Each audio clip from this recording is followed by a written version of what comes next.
Hi hello ನಮಸ್ತೆ ಎಲ್ರಿಗೂ. ನಾನಿವತ್ತು ಮಸ್ಕ್ ಮೆಲನ್ ಜ್ಯೂಸ್ ಮಾಡೋದು ಹೇಗೆ ಅಂತ ಸಿಂಪಲಾಗಿ ಹೇಳ್ಕೊಡ್ತೀನಿ. ಅದಕ್ಕೆ ಮುಂಚೆ ನನ್ನ ವೀಡಿಯೋನ ಲೈಕ್ ಮಾಡಿ, ಸಬ್ಸ್ಕ್ರೈಬ್ ಮಾಡಿ ಆ್ಯಂಡ್ ಶೇರ್ ಮಾಡಿ ಆ್ಯಂಡ್ ಪ್ಲೀಸ್ ನನ್ನ ಸಪೋರ್ಟ್ ಮಾಡಿ. ನಾನು ಇಲ್ಲಿ ಒಂದು ದೊಡ್ಡ ಸೈಜ್ ಮಸ್ಕ್ ಮೆಲನ್ ತೊಗೊಂಡಿದ್ದೀನಿ. ಅದನ್ನು ಹೀಗೆ ನೀಟಾಗಿ ಸಿಪ್ಪೆ ತೆಗೆದುಬಿಟ್ಟು ಕ್ಯೂಬ್ಸ್ ಆಗಿ ಕಟ್ ಮಾಡ್ಕೊಳ್ಳೋಣ. ಆ್ಯಂಡ್ ಈ ಮಸ್ಕ್ ಮೆಲನ್ ಜ್ಯೂಸಾದ್ರು ಮಾಡ್ಕೊಳ್ಳಿ ಅಥವಾ ಹಾಗೆ ಆದರೂ ತಿನ್ನಿ, ಬಟ್ ಆದಷ್ಟು ಸಕ್ಕರೆ ಯಾವುದಕ್ಕೂ ಉಪಯೋಗಿಸ್ಬೇಡಿ. ಇದಕ್ಕೆ ಕೆಲವರು ಏನು ಮಾಡ್ತಾರೆ, ಕ್ಯೂಬ್ಸ್ ಥರ ಕಟ್ ಮಾಡ್ಕೊಂಡು ಸಕ್ಕರೆ ಹಾಕ್ಕೊಂಡು ತಿಂತಾರೆ ಅಥವಾ ಜ್ಯೂಸಿಗೂ ಸಕ್ಕರೆ ಹಾಕ್ಕೊಂಡು ತಿಂತಾರೆ.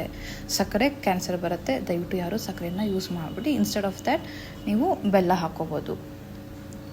ಈ ಥರ ನೀಟಾಗಿ ಬೀಜನೆಲ್ಲ ತಕ್ಕೊಂಡ್ಬಿಟ್ಟು ನೆಕ್ಸ್ಟ್ ನೀವು ನೀಟಾಗಿ ಕಟ್ ಮಾಡ್ಕೋಬೇಕಾಗತ್ತೆ. ಇದು ತುಂಬಾ ಹೆಲ್ತಿಗೆ ಒಳ್ಳೆಯದು ಆ್ಯಂಡ್ ದೇಹನ ತುಂಬ ತಂಪು ಮಾಡುತ್ತೆ.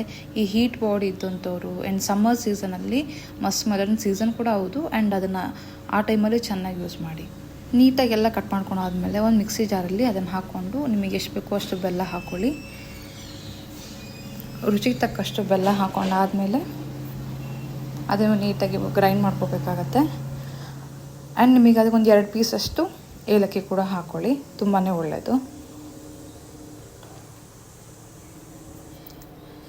ಇದು ಚೆನ್ನಾಗಿ ಬ್ಲೆಂಡ್ ಆಗಿದೆ. ಇವಾಗ ಬ್ಲೆಂಡ್ ಆದಮೇಲೆ ಅದನ್ನು ನಾವು ಒಂದು ಗ್ಲಾಸಿಗೆ ಹಾಕ್ಕೊಂಡು ಆ್ಯಂಡ್ ಫ್ಲ್ಯಾಕ್ಸ್ ಸೀಡ್ಸ್ ಅಂತಾರಲ್ಲ, ಅದನ್ನು ನಾನು ನೆನೆಸಿಟ್ಟಿದ್ದೆ ರಾತ್ರಿನೇ. ಸೊ ಅದ್ರ ಜೊತೆಗೆ ಇದನ್ನು ಕೂಡ ಒಂದು 2 ಸ್ಪೂನ್ ಹಾಕ್ತಾಯಿದ್ದೀನಿ. ಫ್ಲ್ಯಾಕ್ಸ್ ಸೀಡ್ಸ್ ನೀವು ಮಜ್ಜಿಗೆಗಾರು ಹಾಕ್ಕೊಂಡು ಕುಡೀರಿ ಅಥವಾ ರಾತ್ರಿ ನೀರನ್ನು ನೆನೆಸಿಟ್ಬಿಟ್ಟು ಹಾಗೆ ಆದರೂ ಬೆಳಗ್ಗೆ ಎದ್ದು ಕುಡಿಬೋದು. ಇದು ನನಗೆ 2 ಸ್ಪೂನಷ್ಟು ಹಾಕ್ಬಿಟ್ಟು ಚೆನ್ನಾಗಿ ಮಿಕ್ಸ್ ಮಾಡಿ ಸರ್ವ್ ಮಾಡಿದರೆ ನಿಮಗೆ ರುಚಿಯಾದ ಮಸ್ಕ್ ಮೆಲನ್ ಜ್ಯೂಸ್ ಕುಡಿಯೋಕ್ಕೆ ತಯಾರಾಗಿದೆ.